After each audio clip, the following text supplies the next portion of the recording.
والصلاة والسلام على أشرف الأنبياء وخاتم الأنبياء والمرسلين وعلى آله وأزواجه وأصحابه وأتباعه أجمعين. أما بعد فأعوذ بالله من الشيطان الرجيم. بسم الله الرحمن الرحيم. قد أفلح من تزكى وذكر اسم ربه فصلى. صدق الله مولانا العظيم. قابل احترام معزز سامعین کرام،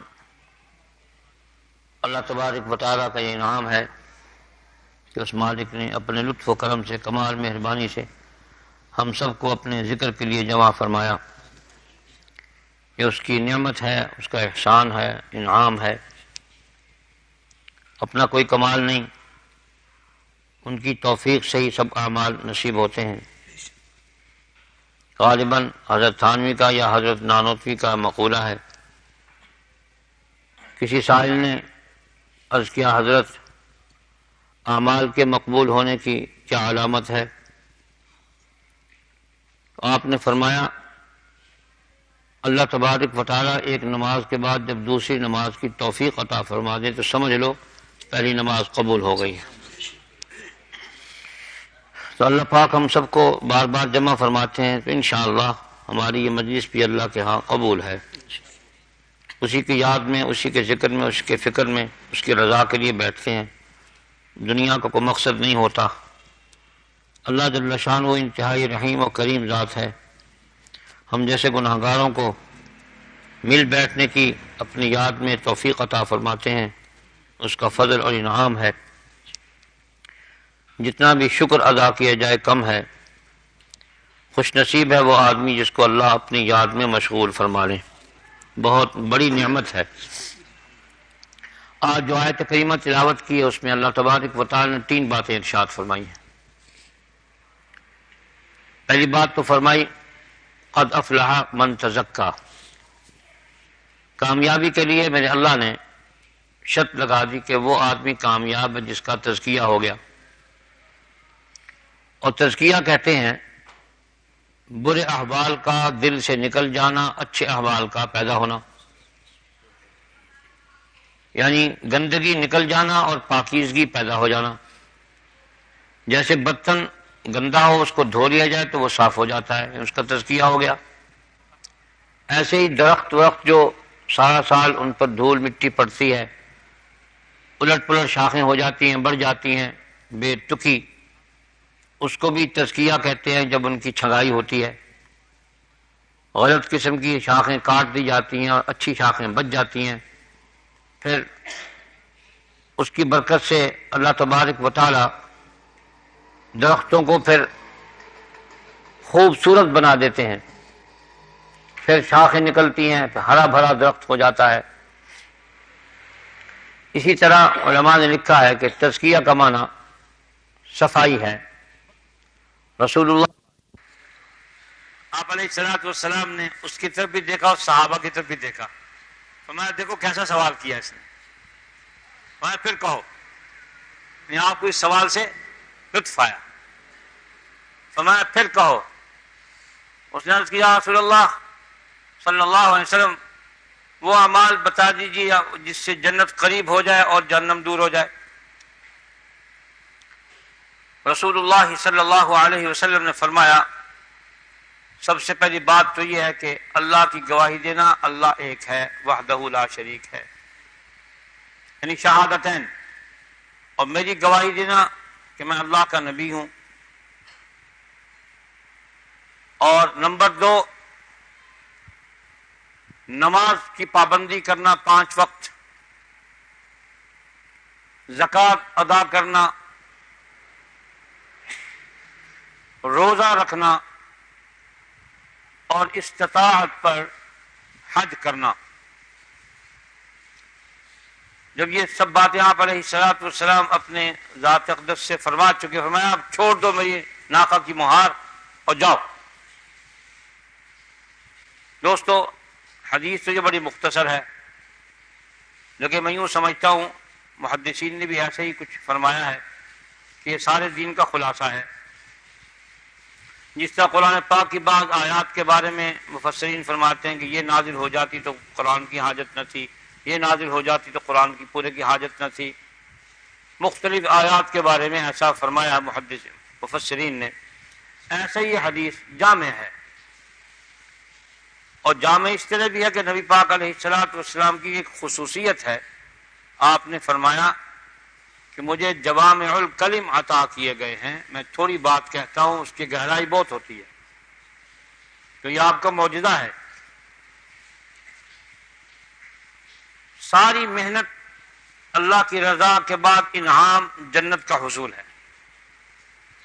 آدمی جتنی بھی محنت کرتا ہے دنیا میں وہ اللہ کی رضا کے لیے کرتا ہے، اور قرآن نے کہا کہ جب عبادت اس لیے کرائی جاتی ہے تو متقی بن جاؤ، اعبدوا ربکم الذی خلقکم والذین من قبلکم لعلکم تتقون، تاکہ تم پرہیزگار بن جاؤ، اور پرہیزگار جب بھی بنے گا جب اللہ کی عبادت کرے گا اور اللہ کو راضی کر لے گا، اللہ کا خوف دل میں بیٹھ جائے گا، اس کا ڈر بیٹھے گا، اور نافرمانیوں سے بچ جائے گا، فرم برداری کرے گا، تبھی تو پرہیزگار بنے گا۔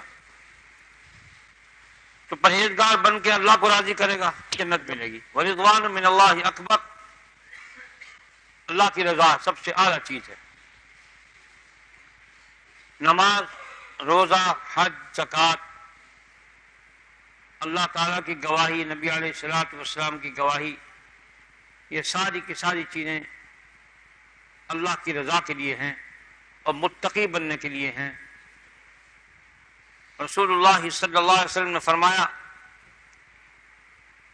بس یہ جنت کا راستہ ہے، اس سے جہنم دور ہو جاتی ہے۔ جو آدمی نماز نہ پڑھ کے جنت کو قریب کرنا چاہتا ہے وہ مغالطے میں ہے، دھوکے میں ہے۔ روزہ نہ رکھ کر جنت کے قریب ہونا چاہتا ہے، دھوکے میں ہے۔ اور جو آدمی زکوٰۃ نہ دے کر جنت حاصل کرنا چاہتا ہے سراسر دھوکے میں ہے۔ اور جو آدمی مال کے ہوتے ہوئے اللہ کے گھر کی حاضری نہیں دیتا سراسر خسارے میں ہے، نقصان میں ہے۔ اس دھوکے کو دور کرنے کے لیے اور اپنے اندر رسوخ پیدا کرنے کے لیے میرے اللہ ہم کو یہ ایک مہینہ دیتے ہیں تاکہ ہم جنت کے قریب ہونے والے اعمال ایسے مضبوطی سے کر لیں کہ 11 مہینے ان اعمال کی ہمیں وہ ملتانی یاد ہے چس پہ بنے، چس لہنا، یہ ذوق پیدا کرنے کے لیے، اعتماد پیدا کرنے کے لیے، رسوخ پیدا کرنے کے لیے یہ مہینہ اللہ نے ہم کو عطا فرمایا تاکہ ہم جنت حاصل کرنے کے راستے پر چل پڑیں۔ اور دوستو، میرے اللہ جل جلالہ و من والہ نے اپنی ملاقات کی بھی یہی شرط لگائی ہے کہ جو لوگ مجھ سے ملنا چاہتے ہیں وہ اچھے اعمال کر کے آئیں، اور نماز چھوڑنا کو اچھا عمل تو نہیں ہے، روزہ نہ رکھنا اچھا عمل تو نہیں ہے، مال کے ہوتے ہوئے زکوٰۃ نہ دینا اچھا عمل نہیں ہے، مال کے ہوتے ہوئے حج نہ کرنا اچھا عمل نہیں، اور اللہ تبارک و تعالیٰ کی وحدانیت کے اقرار کرنے کے بعد پھر شرک کرنا اچھا عمل نہیں۔ اور اسی طرح رسول اللہ صلی اللہ علیہ وسلم کی ختم نبوت کا اقرار کرنے کے بعد پھر پھسل جانا اور کسی اور ملعون و مردود کی نبوت کی طرف توجہ کرنا، ماننا نہ توجہ کرنا، ایمان کے نقصان کی بات ہے۔ اور ان تمام اعمال کے لیے رزق حلال کے ذریعے یہ اعمال کرنا یہ سب سے بنیادی شرط ہے۔ نماز، زکوٰۃ، روزہ، حج، سب کچھ کی قبولیت رزق حلال سے ہے، اور رزق حلال اس دور میں حتی المقدور جو آدمی کے بس میں ہے، جتنا بچ سکتا ہو حرام سے اتنا بچ کر آدمی حلال کما کے نماز پڑھے۔ حلال پر بٹھایا اور اعلان کا حکم فرمایا تو آپ کے ذمہ ڈیوٹی یہی لگائی پہلی کہ یتلو علیہم آیاتہ ویزکیہم، ان کو اپنی میری آیات پڑھ پڑھ کے سناؤ تاکہ ان کا تزکیہ ہو جائے، دلوں پر جو کفر، شرک، بدعت کی تہ جمی ہوئی ہے وہ آپ کے آیات پڑھنے سے ان کی دلوں کی وہ گرہیں کھل جائیں گی اور وہ گندگی دور ہو جائے گی۔ کان میں جو بات پڑتی ہے وہ اس کا دل دماغ دونوں پر اثر ہوتا ہے۔ اور حدیث پاک میں آیا ہے رسول اللہ صلی اللہ علیہ وسلم نے کان کو قیف فرمایا، قیف، جس کے ذریعے بوتل پہ رکھ کے ڈالتے ہیں تو وہ سیدھا بوتل کے اندر جاتا ہے، اس کو قیف کہتے ہیں۔ تو یوں ارشاد فرمایا کہ کان قیف کی حیثیت رکھتے ہیں، ان میں جو ڈالو گے دل پہ وہی پہنچے گا۔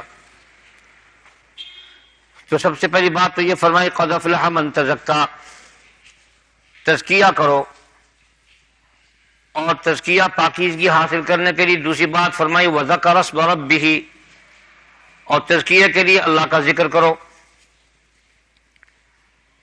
یہ غلاظتیں بیماریاں ہیں، نفاق کا پیدا ہو جانا، حسد کا پیدا ہو جانا، بغض کا پیدا ہو جانا، ریاکاری کا پیدا ہو جانا، حب جاہ دل میں پیدا ہو جائے، تکبر پیدا ہو جائے، حب مال پیدا ہو جائے، موت سے گھبرانا پیدا ہو جائے، یہ سب بیماری ہیں۔ تو میرے اللہ تبارک و تعالیٰ نے ان بیماریوں کا علاج ارشاد فرمایا وذکر اسم ربہ، اللہ کا ذکر کرو۔ ان تزکیہ کے لیے اللہ کا ذکر فرما دیا، اور قرآن پاک میں اللہ جل شانہ نے نماز کو بھی ذکر فرمایا ہے، قرآن پاک کو بھی ذکر فرمایا ہے۔ میرے اللہ نے تیسری بات یہ فرمائی وذکر اسم ربہ فصلی، کہ اللہ کا ذکر کرو اور نماز پڑھو۔ اس کا مطلب یہ ہے کہ تزکیہ کرنے کے لیے اللہ کا ذکر ضروری ہے، اور اس سے یہ بھی ثابت ہو گیا کہ ذکر ایک مستقل چیز ہے، نماز ایک مستقل چیز ہے، ہیں سبھی اذکار، لیکن ذکر کی مختلف قسمیں ہیں، اس کی وجہ سے ان کے مختلف اثرات مرتب ہوتے ہیں۔ حضور علیہ الصلوۃ والسلام نے ارشاد فرمایا جو آدمی صدقہ خیرات نہ کر سکتا ہو وہ کثرت کے ساتھ ذکر کرے تو یہ اس کا صدقہ ہے، اور حضور علیہ الصلوۃ والسلام نے ارشاد فرمایا جو آدمی جہاد میں نہ جا سکتا ہو وہ کثرت کے ساتھ ذکر کرے تو اس کا کفارہ ہے، او کما قال صلی اللہ علیہ وسلم، وہ جہاد ہی کر رہا ہے۔ اور نماز کے بارے میں جو فرمایا، نماز میں اللہ پاک نے خاصیت رکھی ہے کہ اس سے وہ بیماریاں دور ہوتی ہیں جن سے آدمی غلط خیالات کا مرتکب ہوتا ہے، فواحش و منکرات کا مرتکب ہوتا ہے۔ اللہ پاک نے نماز میں اس کی تاثیر رکھی ہے کہ اس کی وجہ سے آدمی اس سے بچ جاتا ہے، جیسے کہ خود فرمایا ان الصلاۃ تنہی عن الفحشاء والمنکر، تو فحش کام اور منکرات سے بچنے کا ذریعہ میرے اللہ پاک نے نماز بنائی ہے۔ ذکر اور نماز یہ انسان کا تزکیہ کرتے ہیں، اور اس سے اللہ کا قرب حاصل ہوتا ہے۔ جو آدمی کثرت کے ساتھ ذکر کرتا ہے، کثرت کے ساتھ نمازیں پڑھتا ہے، کثرت کے ساتھ تلاوت کرتا ہے، اس کا تعلق قلب سے ہے۔ ذکر کرتا ہے، کثرت کے ساتھ نمازیں پڑھتا ہے، کثرت کے ساتھ تلاوت کرتا ہے، اس کا تعلق قلب سے ہے، اور قلب پر اللہ پاک کی رحمت متوجہ اس وقت ہوتی ہے جب اللہ کی طرف متوجہ ہم ہو جائیں۔ تو یہ تین باتیں آج عرض کرنی تھی کہ کامیابی ہماری تزکیہ میں ہے، صفائی میں ہے، اور صفائی کن چیزوں سے کریں گے؟ اللہ کے ذکر سے کریں گے، اور کس چیز سے کریں گے؟ نماز سے کریں گے۔ یہ تمام چیزیں جو ہیں یہ سینے میں پیدا ہوتی ہیں۔ پھر میں اللہ نے فرما دیا کہ قرآن کو میں نے تمہارے لیے شفا بنا کے نازل کیا ہے، اس کو پڑھنے سے شفا ملتی ہے۔ حضور علیہ الصلوۃ والسلام نے صحابہ سے فرمایا، اکثر سنا چکا ہوں، دین سارا بار بار ہی سنایا جاتا ہے۔ صحابہ سے پوچھا لوہے کو زنگار کیوں لگتا ہے؟ صحابہ نے عرض کیا رسول اللہ صلی اللہ علیہ وسلم پانی کے اثرات سے لوہے کو زنگار لگتا ہے۔ تو فرمایا کیسے دور کرتے ہو؟ عرض کی آگ میں ڈالتے ہیں، بتی میں ڈالتے ہیں، آگ اس کے غلط چیز کو جلا دیتی ہے اور خالص کر دیتی ہے۔ فرمایا ایسے ہی تمہارے قلوب کو بھی زنگار لگ جاتا ہے۔ تو عرض کیا رسول اللہ اس زنگار کو کیسے دور کریں؟ تو رسول اللہ صلی اللہ علیہ وسلم نے ارشاد فرمایا قرآن پاک کی تلاوت اور موت کو یاد کرنے سے یہ تمہارا زنگار دور ہوگا۔ ایک صحابی نے عرض کیا یا رسول اللہ میں تو منافق ہو گیا ہوں۔ فرمایا وہ کیا ہوا؟ عرض کیا رسول اللہ جب میں آپ کی خدمت میں ہوتا ہوں تو ایمان کی کیفیت اور ہوتی ہے، جب گھر چلا جاتا ہوں تو ایمان کی کیفیت اور ہوتی ہے. فرمایا فکر کی بات نہیں، مفہوم یہی ہے کہ ایمان گھٹتا بڑھتا رہتا ہے، اس کو روز تجدید کیا کرو. تو عرض کیا رسول اس کی تجدید روز کیسے کریں؟ فرمایا لا الہ الا اللہ کی کثرت سے اس کی تجدید کرو. تو قرآن بھی ذکر ہے، نماز بھی ذکر ہے، ان اذکار کا انکار نہیں ہے، لیکن یہاں جو یوں فرمایا گیا وَذَكَرَ اسْمَ رَبِّهِ فَصَلَّى، پس ذکر کرو اللہ کا اور تم نماز پڑھو. ذکر مستقل ایک علیحدہ چیز ہے. قرآن بھی ذکر، نماز بھی ذکر، استغفار بھی ذکر، لیکن یہ اللہ اللہ کرنا جو بزرگوں نے شروع کرایا، نبی علیہ الصلوۃ والسلام کے ماننے والوں نے، اس کے بہت فوائد ہیں کہ اس سے آدمی کا وہ زنگار جو چڑھا ہوا وہ دھل جاتا ہے. تو یہ محفلیں اس لیے منعقد کی جاتی ہیں کہ اللہ تبارک و تعالیٰ ہمارا تزکیہ فرما دے تاکہ ہم کامیاب ہو جائیں. کیسی بات فرمائی؟ کامیابی اس کے لیے جس کا دل صاف ہو جائے، جس کا تزکیہ ہو جائے. اور ہر آدمی کامیابی چاہتا ہے، کاروبار کرتا ہے دنیا کا تو کامیابی کے لیے، کوئی بھی کام کرتا ہے تو اس کے لیے اس کی نیت یہ ہوتی ہے میں کامیاب ہو جاؤں. تو آدمی اللہ کا قرب حاصل کرنے میں تب کامیاب ہوگا جب وہ مزکا ہو جائے گا، صاف پاک ہو جائے گا. پھر میرے اللہ نے نسخہ بتا دیا کہ اس نسخے کو استعمال کرنے سے تم پاک ہو جاؤ گے، اور جب آدمی پاک ہو جائے گا تو اللہ کا قرب حاصل کرے گا. دوستو ذکر کو اختیار کرو. نماز بھی انسان کو پاک کرتی ہے، قرآن پاک کی تلاوت بھی پاک کرتا ہے، اور ذکر بھی اللہ پاک کا جو ہے وہ آدمی کو قوت بخشتا ہے روحانی طور پر، اور اس کے اندر صلاحیت پیدا ہو جاتی ہے نفس و شیطان کے مقابلے کے لیے، اور اس کے اندر صلاحیت پیدا ہو جاتی ہے اچھے اعمال کرنے کی، اچھے اعمال کرنے کی صلاحیت، اور برے اعمال سے بچنے کی صلاحیت پیدا ہو جاتی ہے نماز پڑھنے سے، ذکر کرنے سے، تلاوت کرنے سے. اور یہی ہماری کامیابی کا راز ہے. اللہ جل شانہ ہم سب کو اچھے اعمال کی توفیق عطا فرمائیں. ذکر کو ضرور اختیار کرو. ہمارے اکابر خصوصاً ہمارے سلسلے کے بزرگ شاہ عبد القادر صاحب رائے پوری نبر اللہ برکتہ مسنون اعمال ارشاد فرمایا کرتے تھے. اپنے متوسلین سے فرماتے تھے کہ صبح کی نماز کے بعد تیسرا کلمہ ضرور پڑھا. دیکھو اس میں کتنے اذکار ہیں، ذرا غور کرو. سبحان اللہ 1، الحمدللہ 2، لا الہ الا اللہ 3، اللہ اکبر 4، لا حول ولا قوت الا باللہ العلی العظیم 5. ایک تسبیح جب آپ نے پڑھی تو 5 ذکر آپ نے کر لیے. سبحان اللہ کہہ دیا، الحمدللہ کہہ دیا، لا الہ الا اللہ سب آ گیا، اللہ کی حمد بھی آ گئی، تسبیح بھی آ گئی، لا الہ الا اللہ بھی آ گیا، اللہ اکبر بھی آ گیا، اور پھر لا حول ولا قوت الا باللہ العلی العظیم. حضور صلی اللہ علیہ وسلم نے فرمایا کنز من کنوز الجنہ، جنت کے خزانوں میں سے خزانہ ہے. تو ایک ذکر کرنے سے، ایک تسبیح پڑھنے سے 5 نفع ملے ہمیں. اور یوں ارشاد فرمایا کرتے تھے کہ عصر کے بعد ایک تسبیح استغفار کی پڑھا کرو. اور حدیث پاک میں آتا ہے جو آدمی استغفار کثرت سے کرتا ہے اس کو 2 فائدے یقینی ملتے ہیں. ایک یہ کہ اللہ پاک اس کے تمام امور ایسے غیبی طور پر پورے فرما دیتے ہیں جس سے اس کا تصور بھی نہیں ہوتا. اور دوسرا یہ کہ اس کے لیے اللہ پاک موت آسان فرما دیتے ہیں.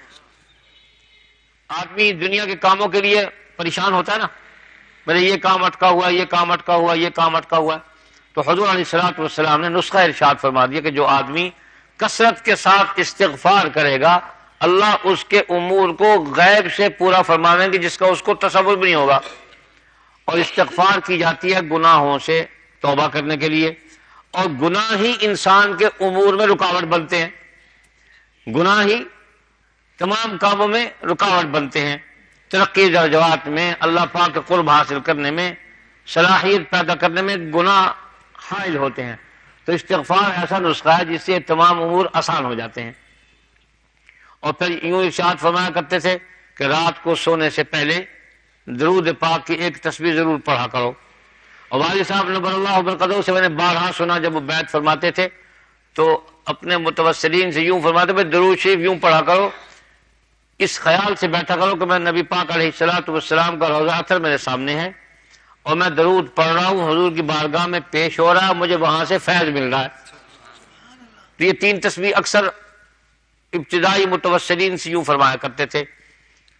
تو اگر کچھ بھی نہ کوئی کر سکے تو کم از کم ان تسبیحات کو تو پڑھ ہی لینا چاہیے۔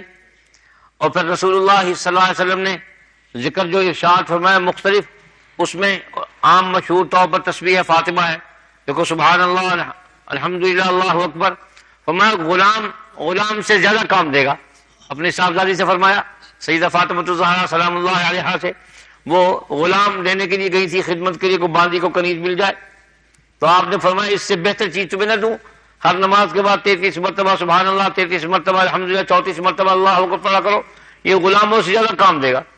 اور ایک جگہ یوں ارشاد فرمایا رات کو سونے سے پہلے کوئی آدمی اگر 33 مرتبہ سبحان اللہ، 33 مرتبہ الحمدللہ اور 33 مرتبہ اللہ اکبر پھر لا الہ الا اللہ وحدہ لا شریک لہ لہ الملک ولہ الحمد وعلی کل شیء قدیر پڑھ لیتا ہے تو یہ اس کو کفایت کرے گا۔ اور پھر یوں ارشاد فرمایا رسول اللہ صلی اللہ علیہ وسلم نے کہ جو آدمی رات کو سونے سے پہلے 10 آیتیں پڑھ کے سو جائے تو اللہ اس کو غافلین میں شمار نہیں کرے گا، نہیں وہ عبادت گزاروں میں شمار ہو گیا۔ اور پھر یوں ارشاد فرمایا کہ جو آدمی رات کو سورۃ بقرہ کی آخری آیت للہ ما فی السماوات سے فانصرنا علی القوم الکافرین تک پڑھ کے سو جاتا ہے اللہ پاک اس کو تہجد کا ثواب عطا فرماتے ہیں۔ تو بظاہر دیکھنے میں یہ جو ہے نا اذکار چھوٹے چھوٹے معلوم ہوتے ہیں، ان کے فوائد اور درجات بڑے اونچے ہیں۔ اللہ ہم سب کو ہمیشہ ہمیشہ اپنی یاد میں مشغول رہنے کی توفیق عطا فرمائے، اپنی یاد سے ہمیں اللہ غافل نہ کرے۔